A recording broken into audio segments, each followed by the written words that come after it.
Madam President. Senator from Kentucky. Well, this is actually precisely the time this should come up, because on the infrastructure bill that we're looking at, this gives Americans a chance to show the great contrast. Do you want to do nation building overseas, or do you want to do nation building at home? Do you want to spend billions of dollars in Egypt, or would you rather build some roads at home? So I think it provides a perfect contrast. In fact, there couldn't be a better place to have a discussion on this. We always hear a lot of empty thoughts and empty promises. Oh, we'll do this in committee, we'll do this. They don't want this debate. I've been fighting tooth and nail to get immense members of my own party to get this debate, to bring it to the floor, to bring it to the American people. But let's be very clear about what the amendment does. It halts military aid until you have an election. It's just obeying the law. So let's be very clear. Maybe we should do a summary of what their arguments are.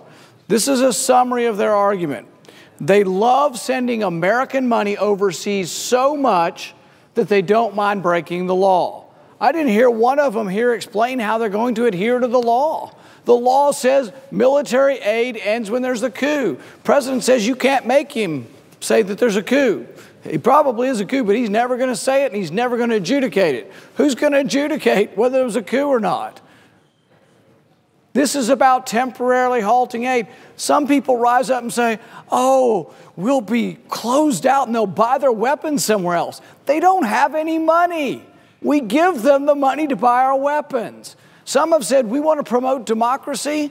Well, there's an exemption in this. You can spend as much money as you want on democracy. Senator, you for a promoting. question? Not now. So the thing is we have to understand what this is about.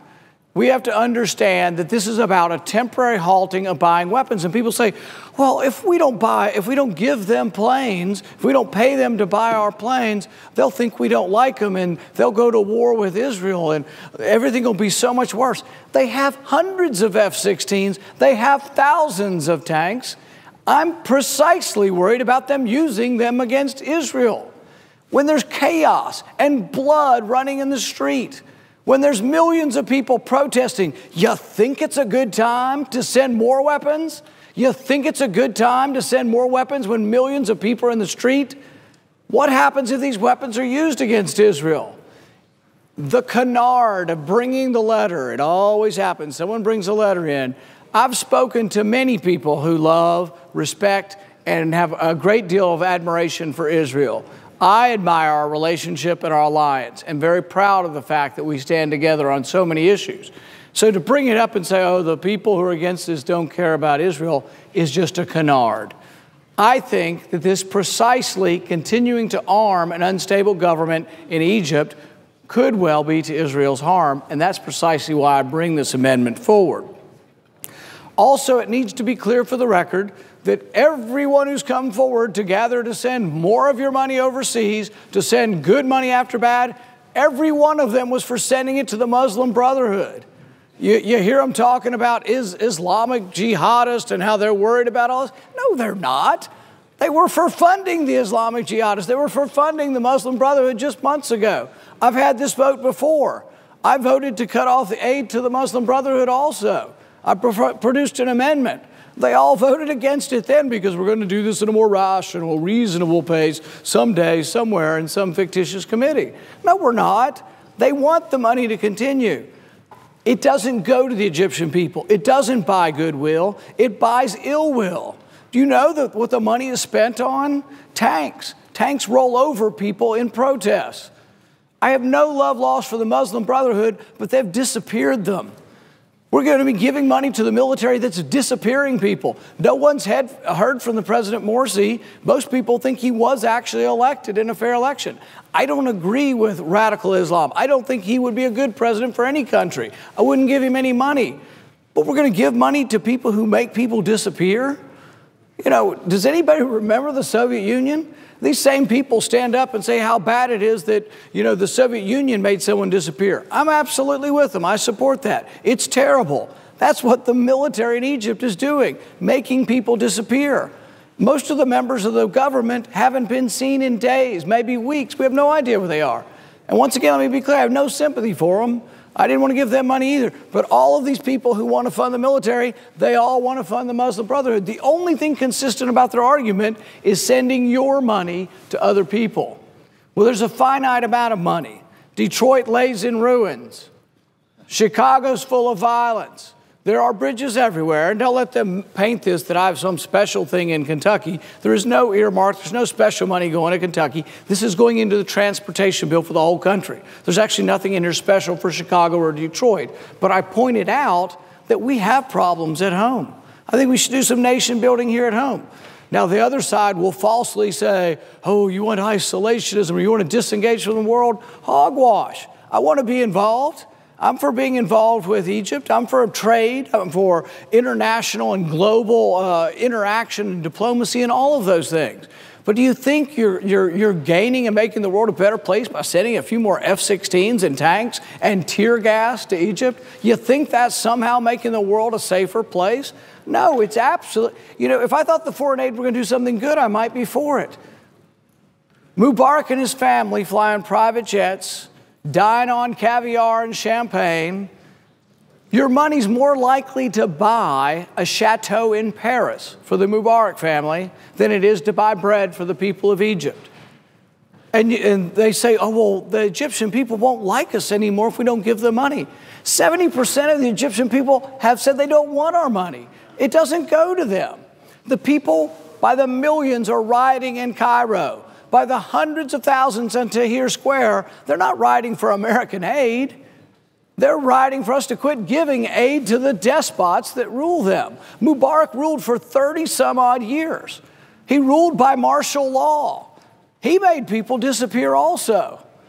You know, what about human rights? What about dignity? What about trials? They just recently, the Muslim Brotherhood, tried 16 Americans in absentia. If they were there, they had to put them in jail. And yet all of these same people are afraid to take money away. How do you think leverage would best work? How would we have leverage? Maybe if we withheld some aid, we would have leverage. But if you just give them everything they want all the time, anytime, do you think they're going to do something differently? They say the definition of insanity is doing the same thing over and over again and expecting a different response. We've given the aid for 30 some odd years. We gave a dictator in the Congo, Mobutu, aid for years after years. His wife they called Gucci Mobutu. Why? Because she would take a Louis Vuitton bag full of about $1 million in cash to Paris. She'd spend it on a weekend. Your money, our money, spent on lavish homes. Mobutu had, I think, 7 palaces. I think Mubarak's got 6 or 7 palaces. They steal the money.